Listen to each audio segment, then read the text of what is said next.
সবাই সুখী হতে চায়, সবাই একটু শান্তির আশায় এদিক ওদিক ঘুরে বেড়াতে থাকি। আসলে কি শান্তি খুঁজে পাই? আপনি লক্ষ লক্ষ কোটি কোটি টাকা রোজগার করেও শান্তি পাবেন না যতক্ষণ না আপনি অল্পে সন্তুষ্ট হতে পারছেন, যতক্ষণ আপনি মন থেকে খুশি হতে পারছেন। এমন অনেক মানুষকে দেখেছি, তার অঢেল আছে, টাকা পয়সা, বাড়ি গাড়ি, সন্তান সন্ততি সব কিছুই আছে, বাট তার মুখে হাসি নেই। তার কারণ কি জানেন? কারণ সে সুখী হতে পারেনি। যত বেশি আপনি অল্পে সন্তুষ্ট হতে পারবেন, তত বেশি এই সংসারে আপনি সুখী হতে পারবেন। এবার আমরা সচরাচর তুলনা করি তাদের সাথে যাদের অর্থনৈতিক অবস্থা আমাদের থেকে ভালো। মানে মানুষের স্বভাব এটা, যে ডেভেলপ করে গেছে, যে আমাদের থেকে দুপা এগিয়ে গেছে, তাদের সাথে নিজেদের তুলনা করি। হ্যাঁ, তুলনা করুন, ঠিক আছে, কিন্তু সমস্যাটা কোথায়? তুলনা করতে করতে একটা সময় আমরা হাউতাস করতে থাকি, টেনশন করতে থাকি, নিজের পরিবারের মধ্যেই ঝগড়াঝাটি শুরু করে দিই। কারণ একটাই, আমার প্রতিবেশী সে এগিয়ে গেছে আর আমি পিছিয়ে আছি, আমার বন্ধু বান্ধব সে এগিয়ে গেছে আর আমি পিছিয়ে আছি, তারা এত কিছু করে ফেললো, তারা বাড়ি গাড়ি এত কিছু করে ফেললো আর আমি পারছি না। ভাই, আপনিও পারবেন। সর্বপ্রথম নিজেকে মোটিভেট করুন, নিজের ভালোটা বোঝার চেষ্টা করুন, অপরের সাথে এভাবে তুলনা না করে আসলে আপনি কতটুকুন কি করতে পারছেন বা ভবিষ্যতে কি করতে পারবেন এটা নিয়ে ভাবুন।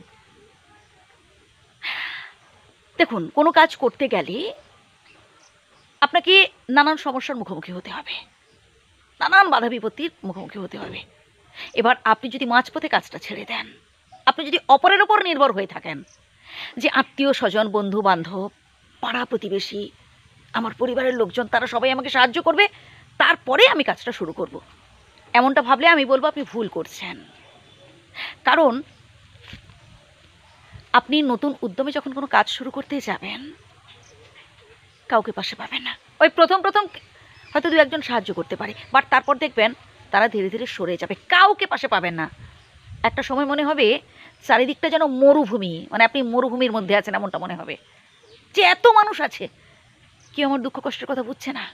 আর আপনি এই পরিস্থিতিতে যদি ভেঙে পড়েন, এই পরিস্থিতিতে যদি কাজটা ছেড়ে দেন, যদি পিছিয়ে আসেন, তাহলে বলবো আপনি নিজের ভুল নিজেই করছেন।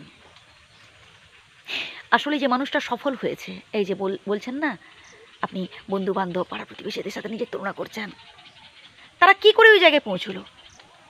অনেক কষ্ট করে তারা এই জায়গায় পৌঁছেছে। আপনিও চেষ্টা করুন। আপনি যদি শুধু আলিয়ার পেছনে ছোটেন, আপনি যদি অবসর সময় পরচর্চা, পরনিন্দা করেন, আপনার মূল্যবান সময় এর ওর খবর নিয়ে এর ওর চর্চা করে সময় নষ্ট করেন, ভাই, নিজের কথা যদি না ভাবেন, নিজেকে কি করে ডেভেলপ করা যায়, নিজেকে কি করে মোটিভেট করা যায়, এসব না ভাবেন, তাহলে তো আপনি পিছিয়েই থাকবেন। তাই নিজের কথা ভাবুন, এবার থেকে, এখন থেকে নিজেকে নিয়ে ভাবুন, নিজেকে কি করে আরো সামনের দিকে এগিয়ে নিয়ে যাওয়া যায় এটা ভাবুন। ভুলে যান আপনার সাথে কে খারাপ ব্যবহার করেছে, ভুলে যান আপনার দুঃখ কষ্টের কথাগুলো, ভুলে যান কে আপনাকে ঠকিয়েছে, কে আপনাকে কাঁদিয়েছে, কে আপনাকে ছেড়ে চলে গেছে, কে আপনার সাথে প্রেম ভালোবাসার অভিনয় করেছে, ভুলে যান। হ্যাঁ, বন্ধু বান্ধব অনেক পিন দিয়ে কথা বলবে, ধরুন আপনি ভালো কিছু কাজ করছেন তো তাদের সহ্য হবে না, তারা আপনার পেছনে লাগার চেষ্টা করবে, আপনাকে পেছন ধরে টানার চেষ্টা করবে, এমন কথা বলবে যাতে আপনি কাজটা ছেড়ে দিতে বাধ্য হন। এখানেই তো পরীক্ষা, আসল পরীক্ষা তো এখানেই। আপনাকে মনের জোর রাখতে হবে, স্ট্রং রাখতে হবে নিজেকে, এবং সামনের দিকে এগিয়ে যেতে হবে। যেদিন আপনি সত্যি সফল হতে পারবেন, তখন দেখবেন আজ পর্যন্ত যারা সমালোচনা করতো, সেই সব বন্ধু বান্ধব যারা আপনার পেছনে লাগার চেষ্টা করতো, তারাই আপনার সামনে মাথা নত করে দাঁড়িয়েছে, তারাই আপনাকে সালাম করছে। বুঝলেন? কথাটা একদম বাস্তব বলছি। ভালো থাকবেন।